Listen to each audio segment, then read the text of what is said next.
할렐루야. 자, 제목이 어때요? 부담이 되죠? 가장 무서운 저주. 여기 제목 자체가 부담이스러워요. 이 주일 오후에 함께한 성도님들은 이런 말씀을 은혜로 소화할 수 있는 영성이 있는 줄 믿습니다. 여러분, 우리가 잘 알아야 돼요. 복음은 우리를 향한 축복의 말씀만이 복음이라고 생각하면 절대 안 돼요. 여러분들이 정말로 그렇게 알고 있다고 한다면 여러분은 반쪽짜리의 복음을 접하고 살아온 거예요.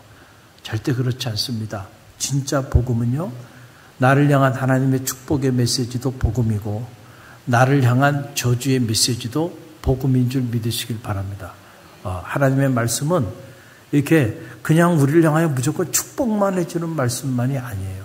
여러분들이 성경을 정직하게 마음의 문을 열고 묵상해 보면, 자, 우리를 향한 축복의 메시지도 있지만 우리를 향한 저주의 메시지도 있다는 거예요.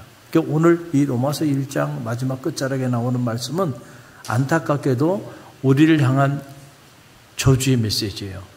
왜 하나님이 인간을 저주하시는가? 하나님도 진노하신다는 거예요. 왜 하나님이 진노하게 되었을까? 라고 하는 거죠. 이유가 있다는 거예요. 사람들이 더 이상 그 마음에 하나님을 두기를 원치 않아. 그리고 사람들이 하나같이 하나님을 영화롭게도 하지 않고 하나님으로 인하여 감사하지도 않고, 그리고 각자 자기 길을 다 걸어가. 자, 그런데 그런 사람들을 하나님이 축복한다면 그 하나님이 선하신 하나님이고 그 하나님이 의로우신 하나님이고 그 하나님이 공의로우신 하나님일까요? 아니죠. 여러분, 그렇기 때문에 하나님께서 우리 가운데 때로는 심판하시기도 하시고 진노하시기도 하시고 또 저주하시기도 하신다. 그 내용이 이렇게 쭉 나오게 되는데, 여러분 보세요. 로마서 1장 18절 말씀 보세요. 1장 18절 함께 읽어봅니다.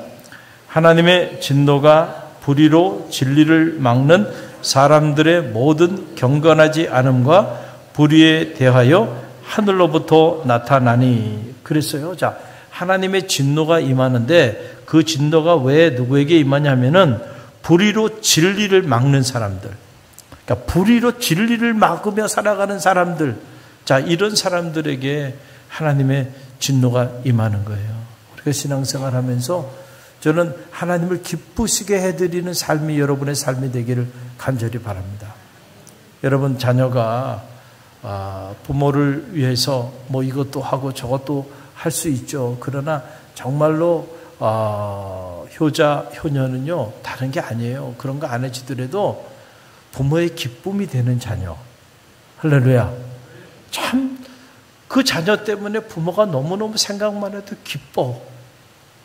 여러분, 부모가 무슨 자식한테 무슨 대우를 받고 무슨 자식한테 뭘 얻고 그런 목적을 가지고 자식을 양육합니까? 아니잖아요. 자식의 존재 자체가 예쁘잖아요. 할렐루야. 그리고 자식 그 자체를 부모는 어떤 조건 없이 축복하고 사랑하는 거죠. 마찬가지로 자식된 입장에서도 부모 앞에, 그렇죠?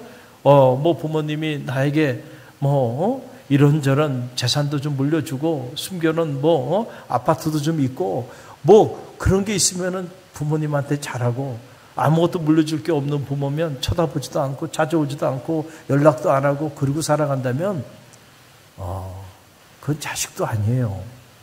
그렇죠? 그걸 뭐라 그래요? 니은, 노, 그렇죠? 미음, 이렇게 말할게요.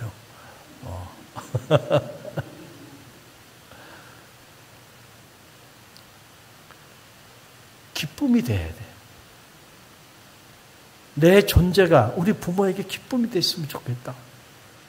그런 생각을 가지고 살아가는 자녀가 효자고 효녀예요. 그렇죠? 그럼 우리가 신앙생활 하면서도 마찬가지예요. 신앙생활 하면서 저는 바라기 여러분이 하나님의 근심이 되지 않게 되기를 바랍니다. 여러분이 신앙생활 하는데 교회 근심이 되지 않기를 바랍니다. 오히려 기쁨이 되세요. 주님이 여러분을 생각하면 너무너무 기뻐. 담임 목사님이 여러분의 가정을 생각하면 막 너무너무 기뻐. 저분은 생각만 해도 내가 막 행복해. 신앙생활을 예쁘게 하면요, 그냥 보기만 해도 예뻐. 화장 안 하셔도 예쁘다니까. 변장에 가까운 화장하지 않아도 얼마나 아름다워 보이는지 그 존재가 아름다워요. 이른 새벽에 나와서 이렇게 기도하는 성도들의 모습을 보면 사랑스러워. 제가 말로 다 평소에 표현을 못하지만 그러나 제 마음은 그렇단 말이에요. 사랑스러워. 네. 여러분, 그럴 때 하늘의 문이 열리는 거예요. 그렇죠? 우리가 하나님 앞에 근데 불의로 진리를 막는 삶을 살아. 어떻게 하나님의 마음이 그런 우리들의 모습을 보고 흡족할 수 있을까? 행복할 수 있을까? 기쁠 수 있을까? 그럴 수가 없다는 거예요. 자, 불의로 진리를 막는다는 게 어떤 건가? 오늘 성경은 우리에게 그걸 가르쳐주고 있는데 21절로 23절의 말씀이 그 말씀이에요. 21절로 23절 말씀 저와 여러분이 함께 봉독하며 나갑니다. 하나님을 알되 하나님을 영화롭게도 아니하며 감사하지도 아니하고 오히려 그 생각이 허망하여지며 미련한 마음이 어두워졌나니 스스로 지혜 있다 하나 어리석게 되어 썩어지지 아니하는 하나님의 영광을 썩어질 사람과 새와 짐승과 기어다니는 동물 모양의 우상으로 바꾸었느니라. 아멘. 불의로 진리를 막는 사람들, 하나님의 마음을 아프게 하고 근심케 하는 사람들의 모습. 하나님을 알기는 안다는 거예요. 자, 이게 무슨 말일까요? 하나님을 알아. 하나님을 모르는 사람이 아니야. 하나님 살아계심도 알아. 그래서 나름대로 신앙도 가지고 있어. 그런데 실제로 그의 삶에서 하나님을 영화롭게 하는 삶을 살지 않아. 그리고 실제로 하나님께 진심으로 감사하며 살지도 않아. 자, 보세요. 지금 그런 사람들 얘기하는 거예요. 그리고 오히려 그 마음이 교만해져서 자기 스스로 지혜롭다 생각하며 살아가요. 그리고 창조주 하나님을 섬기지 아니하고 썩어질 피조물들을 자기 우상으로 가슴에 품고 살아간다. 때로는 자식도 우상이 될 수 있죠. 그러니 하나님께서 아브라함에게 백세에 얻은 아들 이삭을 바치라고 한 데에는 이유가 있지 않겠어요? 백세의 아들 얻고 나니까 성경에 자세히 나와 있지 않지만 이삭의 눈이 뒤집어졌어요. 누구에게 뒤집어졌을까요? 안지나 서나 당신 생각이 아니에요. 안지나 서나 누구 생각하는 거예요? 아직 이 이삭 생각만 하는 거예요. 이삭이 어느 순간에 우상이 돼버리고 말았네. 하나님이 선물로 줬는데 그 선물이 지금 아브라함과 하나님 사이의 관계를 파괴하고 있는 거예요. 안타깝죠. 그래서 하나님께서 너 그 아들 내게 바쳐. 하나님이 괜히 그렇게 말씀하신 게 아니에요. 열국의 아비가 될 인물이야 너는. 근데 내가 내게 백세에 준 이 선물 때문에 나와 너의 관계가 이렇게 파괴돼도 되는 거니? 그거예요. 근데 아브라함이 놀랍게도요, 그 백세에 얻은 아들, 자기 목숨보다 귀한 아들 아니겠어요? 다른 거는 다 몰라도요, 이것만큼은 안 됩니다. 아들만큼은 안 돼요. 백세에 얻은 아들, 이 아들이 어떤 아들인데 제가 모든 것을 당신에게 다 내어드린다 할지라도요, 이 아들만큼 안 됩니다. 그 아들이에요. 근데 그 아들 내놓으라는 거예요. 왜? 그 아들이 우상이 되어버렸어. 그래서 그 아들을 하나님 앞에 내어 맡기잖아요. 그럴 때 그 아들을 죽입니까 하나님이? 아니잖아요. 죽이려고 그렇게 말씀하신 게 아니에요. 내가 내게 준 선물이 너에게 선물이 돼야지. 그 선물이 우상이 되어버리면 되겠느냐 말이야. 할렐루야. 그래서 하나님께서 그를 시험하신 거예요. 열국의 아비가 되게 하셨다. 그런데 불의로 진리를 막는다는 게 바로 이런 거예요. 하나님을 알기는 알아요. 그래서 신앙생활도 하긴 해요. 그런데 실제로 자기 삶의 자리 속에서 가장 기쁠 때 하나님을 영화롭게 하지 않아요. 그리고 삶의 자리 속에서 실제로 하나님 앞에 감사하지도 않아요. 얼마나 인색한지 몰라요, 하나님 앞에. 그리고 살아가면서 마음에는 스스로 교만해져가지고요, 자기 스스로 다 모든 걸 한다고 생각하고 그리고 교만을 떨며 살아간단 말이에요. 그리고 하나님 외에 창조주가 아닌 피조물을 창조주보다 더 흠모하고 가슴에 품고 사랑하면서 그렇게 살아간다는 거예요. 이런 사람들에게는 하늘의 문이 열렸던 문도 어떻게 된다는 거예요? 닫히는 거야. 왜냐하면 하나님은 악한 자를 축복하여 주시는 분이 아니에요. 그러면 하나님이 악인의 계수가 되게요. 불의로 진리를 막는 사람들을 축복해주고 그들의 인생을 후원해 준다면 그게 어떻게 하나님일 수 있겠는가? 그래서 그들에게는 하나님의 저주가 임한다는, 이게 복음입니다. 아멘입니까? 여러분, 이런 복음에는 아멘이 안 나오죠. 그러나 여러분, 이런 복음에도 아멘이 나와야 돼요. 입에 쓴 약이 몸에 좋은 거예요. 하나님의 말씀도 마찬가지예요. 오늘 우리에게 주시는 말씀이 바로 이 말씀이에요. 그래서 불의로 진리를 막는 사람들을 보다 자세하게 기록하고 있는데 28절 말씀을 한번 보세요. 28절 함께 읽어봅니다. 또한 그들이 그 마음에 하나님 두기를 싫어하며 하나님께서 그들을 그 상실한 마음대로 내버려 두사 합당하지 못한 일을 하게 하셨으니. 그랬어요. 자, 하나님을 자기 마음에 두기를 싫어해. 저는 말하기는 오늘 이 자리에 계신 분들은 적어도 하나님의 말씀을 듣기 위하여 이 피곤한 몸을 뒤로 하고 주일 오후 예배까지 참여하신 분들은 적어도 여러분들은 여러분의 마음에 하나님 두기를 열망하시는 분인 줄 믿습니다. 그래서 제가 여러분 대단하다 그런 거예요.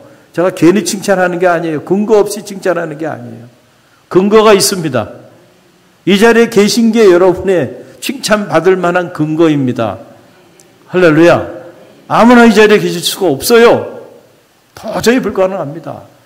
그러나 여러분 이 자리에 계신 거는 적어도 거룩한 성일, 내가 주일을 온전히 성수해야 되겠다. 그리고 오전의 예배뿐만 아니고 오후에 말씀을 들어야 되겠다. 그런 마음의 결단이 있기 때문에 이 자리에 계신 거예요. 그러니까 대단한 사람들인 거예요. 하나님을 여러분의 마음에 두기를 흠모하게 되기를 간절히 바랍니다. 그런데 하나님이 진노하시는 분들은 그 마음에 하나님 두기를 원치 않아요. 그렇죠? 자식이 부모를 자기 마음에 두기를 원치 않아. 그거 불효자예요. 그때부터. 무슨 일을 행하든 항상 우리 어머니, 우리 아버지가 어디에 가슴에 있어야 돼. 그래서 내가 이렇게 했을 때 혹시 우리 어머니에게, 우리 아버지에게 이것이 잘못되지는 않을까? 우리 어머니, 아버지 얼굴에 먹칠하지 말아야지. 그 이름에 손상이 되지 않게 살아야지. 그게 효자죠. 우리가 신앙생활하면서 늘 하나님을 마음에 둔다는 건 뭐예요? 내가 무슨 일을 하든지 내가 이렇게 행동했을 때 나를 통하여 하나님이 영화롭게 돼. 할렐루야. 근데 혹시라도 내가 이 일 때문에 하나님의 영광을 가리게 되지는 않을까? 늘 그런 생각을 가지고 하나님을 가슴에 품고 사는 사람, 그 사람이 성숙한 그리스도인이죠. 할렐루야. 바로 그런 얘기예요. 그래서 그럼 마음에 무엇을 품고 사느냐? 마음에 하나님 두기를 원치 않아. 그러면 그 마음에는 도대체 뭘 품기를 원해? 성경을 보니까 29절로 31절에 조목조목 나오죠. 29절로 31절 함께 읽어봅니다. 곧 모든 불의, 추와, 탐욕, 악의가 가득한 자요, 시기, 살인, 분쟁, 사기, 악독이 가득한 자요, 수근수근한 자요, 비방하는 자요, 하나님께서 미워하시는 자요, 능욕하는 자요, 교만한 자요, 자랑하는 자요, 악을 도모하는 자요, 부모를 거역하는 자요, 우매한 자요, 배역하는 자요, 무장한 자요, 무자비한 자다 있는 거예요. 자, 하나님을 자기 마음에 두기를 원치 않게 되면 그 마음이 그냥 빈자리로 머물러 있는 것이 아니고 그 빛이 사라진, 빛 대신 하나님이 사라지는 순간 그 마음 안에는 어둠이 임하게 돼요. 반드시 어둠이 임합니다. 여러분, 지금 우리가 이렇게 서로 얼굴을 보고 있는 것은 빛이 있기 때문에 그래요. 그러나 이 빛이 빠져나가 버리면 그 다음에는 여기는 칠흑 같은 어둠이 임하는 거예요. 그 어둠의 내용을 얘기하는 거예요. 하나님을 자기 마음에 두기를 원치 아니하는 사람들, 그 사람들의 마음에는 시기와 질투, 분쟁, 악독, 살인, 온갖 어둠의 마음들이요, 그 마음을 지배한다는, 육체의 욕망, 뭐 그런 것들이 그 사람을 끌고 가는 거예요. 끌고 가는 거예요. 저는 우리가 믿음의 길을 걸어가면서 빛 대신 하나님, 그 하나님을 여러분의 마음에 두기를 원하는 성도들이 되시기를 간절히 바랍니다. 여러분, 복음은 우리에게 말합니다. 하나님을 마음에 두기를 원치 않는 이런 사람들에게 하나님의 축복의 문이 열린다고 말하지 않아요. 복음은 그런 사람들에게는 하나님의 진노가 임하고 저주가 임하게 되는데, 오늘 로마서의 말씀의 내용을 보게 되니까 하나님이 어떻게 저주하시냐면 그냥 내버려 두신다는 거예요. 어떻게 한다고요? 내버려 두는 거야. 그래, 알아서 살아. 그래, 너 마음대로 살아. 불의를 품고 탐욕을 품고 육체의 욕망을 품고 그렇게, 그래, 너 마음대로 알아서 살아. 그냥 내버려 두신다는 거예요. 그래서 오늘 성경에 보게 되니까 내버려 둔다는 말이 1장 후반절에 보니까 계속 반복해서 나와요. 자, 24절 함께 읽어봅니다. 그러므로 하나님께서 그들을 마음의 정욕대로 더러움에 어떻게 내버려 두사 그들의 몸을 서로 욕되게 하게 하셨으니, 그 마음에 그 정욕대로 그 더러움대로 그냥 살도록 내버려 둔다. 그래, 알아서 살아. 내버려 두는 거예요. 또 26절 보세요. 함께 읽어봅니다. 이 때문에 하나님께서 그들을 부끄러운 욕심에 내버려 두셨으니 곧 그들의 여자들도 순리대로 쓸 것을 바꾸어 영리로 쓰며, 그랬어요. 부끄러운 욕심에 따라 살아가도록 그냥 내버려 두는 거예요. 욕심을 갖는데 그 욕심, 부끄러운 욕심이니까 얼마나 끔찍한 욕심이에요. 그래, 내 욕심대로 살아가. 그냥 내버려 두는 거예요. 알아서 살아. 또 보세요. 28절 함께 읽어봅니다. 또한 그들이 마음에 하나님 두기를 싫어하며 하나님께서 그들을 그 상실한 마음대로 내버려 두사 합당하지 못한 일을 하게 하셨으니, 그랬어요. 그 상실한 마음대로 그냥 내버려 뒀다는 거예요. 왜냐하면 그들이 하나님을 마음에 두기를 원치 않아.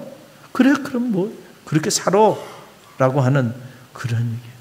여러분, 저는 저주 중에 가장 무서운 저주가 그냥 내버려 두는 거예요. 알아서 살아. 나 이제 지금부터는 이제 나 당신에게 관심 갖지 않을 거야. 더 이상 이런저런 잔소리도 하지 않을 거야. 그냥 내버려 두는 거야. 응? 알아서 살아. 여러분, 그게 가장 무서운 저주인 줄 깨닫게 되기를 간절히 바랍니다.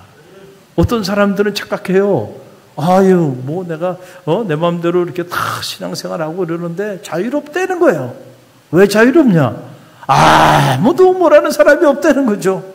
간섭하는 사람이 없어요. 내가 예배 드리고 싶으면 드리고, 기도하고 싶으면 드리고, 기도하고, 뭐 오전 예배 드리고 집에 가고 싶으면 가는 거고, 아니면 마는 거고. 내 마음대로 신앙생활 하는 거야. 누구도 타치하지 않아. 너무너무 자유롭다고 생각해요.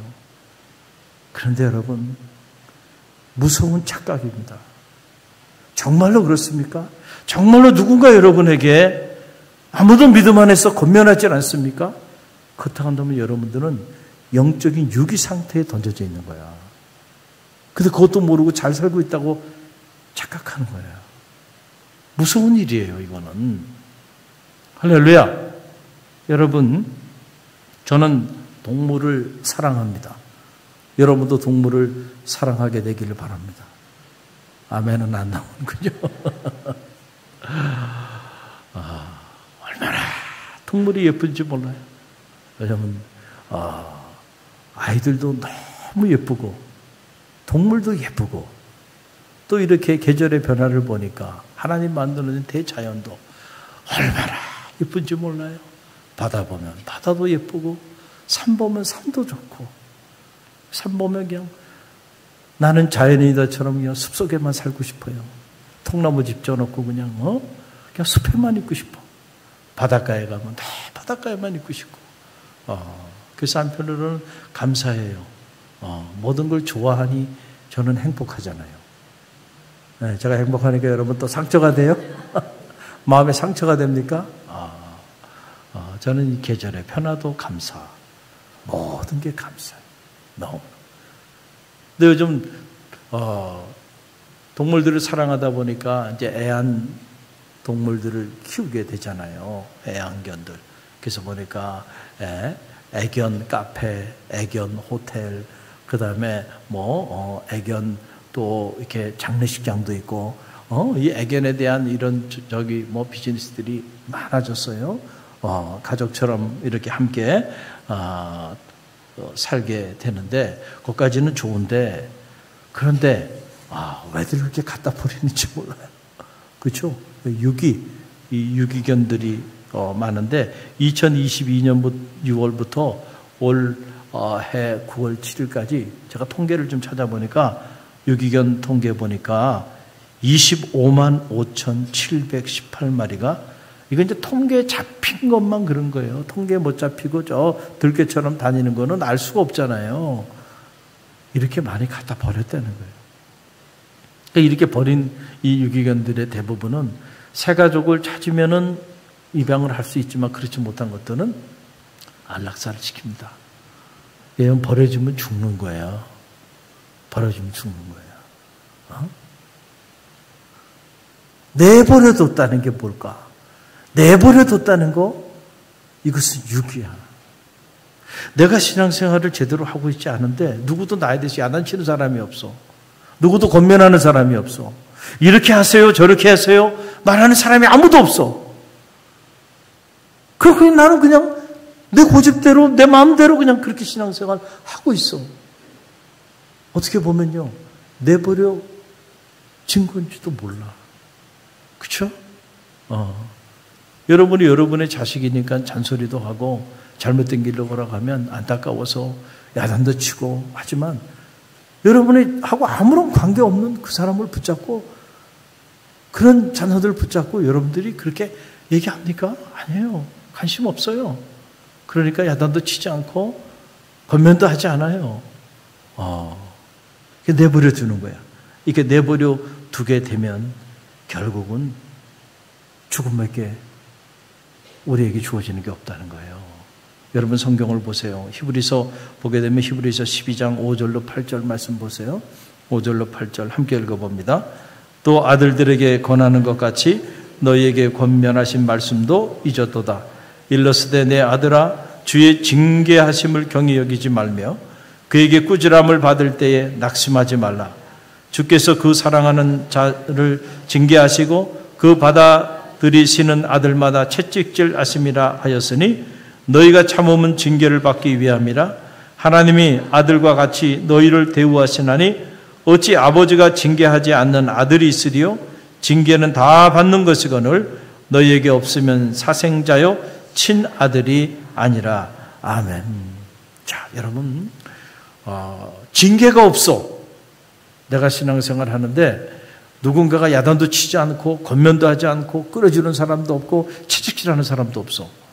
그렇다고 한다면 혹시 내가 사생아가 아닌지, 그렇죠? 친아들이 아니에요. 버려진 거예요. 진짜 친아들, 진짜 부모가 있는 자식은요, 징계가 있다는 거예요. 징계가. 그래서 징계 받을 때 낙심하지 말라는 거예요. 할렐루야. 그 사람들이 신앙생활 할 때 누군가가 여러분에게 자꾸 신앙생활 그렇게 하면 안 되고 이렇게 해야 된다고 때로는 징계도 하고 야단도 치고 권면도 한다 그러면 그것 때문에 낙심하지 말고요. 내가 저 사람에게 사랑받는 사람이구나. 저 사람의 관심의 대상이 되고 있구나. 영적으로 보면 내가 아직 사생아가 아니고 친아들이구나. 이렇게 생각하면 되는 거예요. 할렐루야. 그런데 내 아들도 아니야. 내가 왜 그 아들을 위해서 야단을 칩니까? 내가 왜 그 아들을 위해서 이리 가라 저리 가라고 얘기를 합니까? 관심 갖지 않아요. 관심 갖지 않아요. 알아서 하는 거예요. 알아서 하는 거예요. 내가 그것까지 왜 관심을 갖냔 말이에요. 할렐루야. 영적으로 여러분이 여러분 자신을 한번 점검해 보시길 바라고, 적어도 오늘 이 자리에 계신 분들은 사생아는 아니야. 어떻게 할 수 있어요? 지금 주의 종을 통하여 여러분에게 지금 말씀으로 어떻게 해요? 권면하고 있잖아요. 이렇게 살면 안 됩니다. 여러분의 마음에 하나님 두기를 원치 아니하면 안 됩니다. 지금 말씀으로 여러분에게 공급해 주고 있잖아요. 그 자리에 여러분 계시잖아요. 그러니까 여러분은 사생아가 아니에요. 그런데 이 자리에 없는 분들은 사생아일 수도 있다는 거예요. 영적으로 보면. 직분이 중요한 게 아니에요. 직분이 중요한 게 아니에요. 신앙의 연주가 중요한 게 아니에요. 그렇죠? 할렐루야. 어느 순간에요. 이것이 멈춰지는 순간이 올 수도 있다. 자, 우리 갈릴리 교회 사역자들이 이렇게 있어요. 다 아들 같죠. 지금 우리 자녀들보다 나이가 더 적기도 하고 또 비슷한 나이에 이렇게 보면 제가 이렇게 보면 다 아들 같아요. 아들 같아요. 때로는 그런 마음 때문에 야단도 치기도 하고요. 이렇게 하면 안 돼. 그 제가 또 달래기도 하고 또는 혼내기도 하고 이러면서 함께 사역을 하고 있는데 왜냐하면 훗날에 이제 다 저보다도 훌륭한 목회자로 쓰임 받을 텐데 우리 갈릴리 교회에 왔으니 여기서 훈련 받아야 되잖아요. 할렐루야. 그런데 제가 우리 교회에 저와 함께 있지 않는 그런 젊은 사역자들에게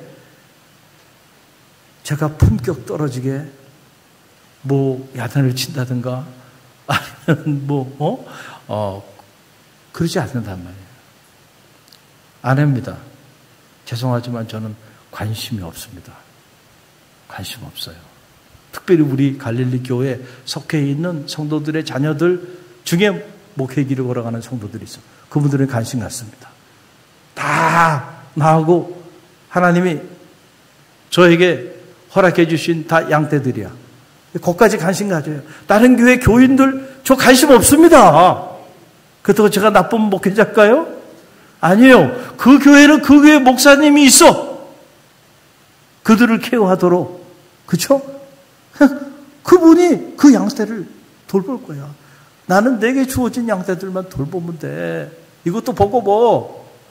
그런데 오늘 목사님이 이상하네. 기도하라는 말씀도 안 하시고 예배에 나오라는 얘기도 안 하고 이상하네 목사님이. 그러니까 어느 순간 그렇게 제가 이상해지면요. 그때 올 게 왔구나 이렇게 생각하시면 되는 거예요. 더 이상 목사님이 연락도 안 하고 그냥 뭐 더 이상 그래도 중직자인데 오예배는 참석해야 되지 않아요? 이 얘기도 더 이상도 하지도 않아. 야, 부흥회를 앞두고 있는데 부흥회 참여하라는 얘기도 목사님 하지도 않아. 그러면요 그때부터 여러분을 향한 저의 사랑이 식어지고 있다고 하는 사실을 여러분 알게 되기를 간절히 바랍니다. 근데 막 그냥 출석을 체크한다 그러고 막 그러잖아요. 여러분이 사생아가 아닌 증거예요. 그러니까 하나님이 저를 통해서 여러분에게 영적으로 공급해주고 영적으로 신앙생활을 이렇게 해야 된다. 신앙생활을 이렇게 해야 된다. 자꾸 얘기하고 기도의 자리, 예배의 자리, 말씀의 자리에 참여하도록 계속 권면하잖아요. 듣든지 안 듣든지 그냥 어떨 때는 그냥 바위에다가 계란을 던지는 것 같은 느낌이지만 그래도 계속 얘기하잖아요. 그건 뭐예요? 여러분이 아직 사생아가 아닌 증거고 또 여러분을 향한 저의 사랑이 식지 않은 증거인 줄 믿으시길 바랍니다. 사랑하는 성도 여러분, 아름다운 계절이 찾아왔어요. 청고마비의 계절이라고 말하잖아요. 저는 저와 여러분의 삶도 실제로 하나님께 더 가까이 나아가게 되는, 그래서 더 성숙하게 아름다운 결실을 맺게 되는 이런 축복의 계절이 되기를 간절히 바랍니다. 그래서 이 계절에 특별히 갈릴리 교회 하나님께서 성회를 허락해 주셨어요. 천국 잔치를 열었습니다. 여러분 모두를 주님의 이름으로 초대합니다. 하나님이 여러분에게 주신 선물 때문에 이 초대에 초대는 받았지만 각자 자기 길을 가는 이들이 없게 되기를 바라고요. 한번 참여해 보세요. 그럴 때 놀라운 말씀으로 여러분 가운데 역사해 주실 거예요. 마음의 소원들을 잘 품으시고 그리고 이 성회의 자리로 나와보세요. 마음의 소원도 응답되고 또 그것을 넘어서는 하나님의 음성을 듣게 될 줄로 믿습니다. 그래서 우리 모두가, 우리 갈릴리 교회 전체가 이게 하나님의 사생아가 아니고, 우리가 하나님께서 촛대를 옮겨버린 공동체가 아니고 하나님의 성령이 가득 흘러 넘치는, 하나님께 존귀하게 쓰임받는 그런 축복의 공동체가 되기를 주님의 이름으로 간절히 축원드립니다.